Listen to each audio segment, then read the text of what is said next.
ఆచి చికెన్ మసాలా. తిరుపతిలో స్వామీజీల నిరసన, భూమన కరుణాకర్ రెడ్డి వ్యాఖ్యలపై ఆందోళన, బహిరంగ క్షమాపణ చెప్పాలని డిమాండ్.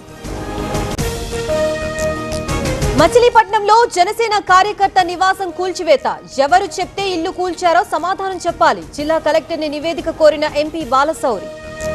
కాళేశ్వరంలో 4వ రోజు సరస్వతి అంత్య పుష్కరాలు, త్రివేణి సంగమంలో భక్తుల పుణ్యస్నానాలు, ముక్తేశ్వర స్వామి ఆలయంలో పెరిగిన రద్దీ. తెలంగాణలో ఎండల తీవ్రత, ఈ నెల 27 వరకు వడగాలుల హెచ్చరిక, పలు జిల్లాల్లో 45 డిగ్రీలకు పైగా ఉష్ణోగ్రతలకు ఛాన్స్. మహబూబాబాద్ జిల్లాలో 20 ఎకరాల మామిడి తోట దగ్ధం, పక్కన ఉన్న వరి పొలానికి నిప్పు పెట్టడంతో ఘటన, బాధిత రైతు కుటుంబం కన్నీళ్లు. రొయ్యల ధరలు తగ్గించడంపై ఆక్వా రైతుల ఆందోళన, ఉండిలో రోడ్లపై రొయ్యలు పోసి నిరసన, ఈ నెల 29న అమలాపురంలో ఆక్వా రైతుల సమావేశం. జనగామ జిల్లా పాలకుర్తిలో వరుస చోరీలు, 4గురిని అరెస్ట్ చేసిన పోలీసులు, 3 తులాల గోల్డ్, 70 తులాల వెండి ఆభరణాలు స్వాధీనం. రాజమండ్రిలో అగ్ని ప్రమాదం, బ్లీచింగ్ పౌడర్ గోడౌన్లో ఘటన, మంటలార్పుతున్న ఫైర్ సిబ్బంది. తిరుమలలో కొనసాగుతున్న భక్తుల రద్దీ, శ్రీవారి దర్శనానికి 30 గంటల సమయం, బాటగంగమ్మ గుడి నుంచి క్యూలైన్లోకి అనుమతి.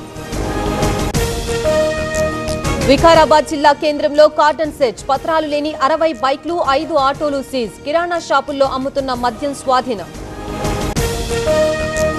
ఢిల్లీలో యుఎస్ విదేశాంగ కార్యదర్శి పర్యటన, ఇవాళ కేంద్ర మంత్రి జయశంకర్ తో భేటీ, ద్వైపాక్షిక చర్చలు జరపనున్న రూబియో. హిమాచల్ ప్రదేశ్ లో పర్యాటకుల రద్దీ, మనాలి సహా పలు ప్రాంతాలకి టూరిస్టుల క్యూ, కిలోమీటర్ల మేర నిలిచిపోయిన వాహనాలు. ఖరీఫ్ కు ఎల్నినో ముప్పు, జిల్లా స్థాయిలో వ్యూహాలు రూపొందించుకోవాలి, రాష్ట్రాలకి కేంద్ర వ్యవసాయ శాఖ ఆదేశం. బెంగాల్లోని ఫాల్తాలో కొనసాగుతున్న కౌంటింగ్, భారీగా బందోబస్తు ఏర్పాటు, ఈ నెల 21న జరిగిన రీపోలింగ్. ఇంధన సరఫరాలో అంతరాయం లేదు, నిరంతరం తగిన చర్యలు తీసుకుంటున్నాం, ఆందోళన అవసరం లేదన్న ఐఓసీ.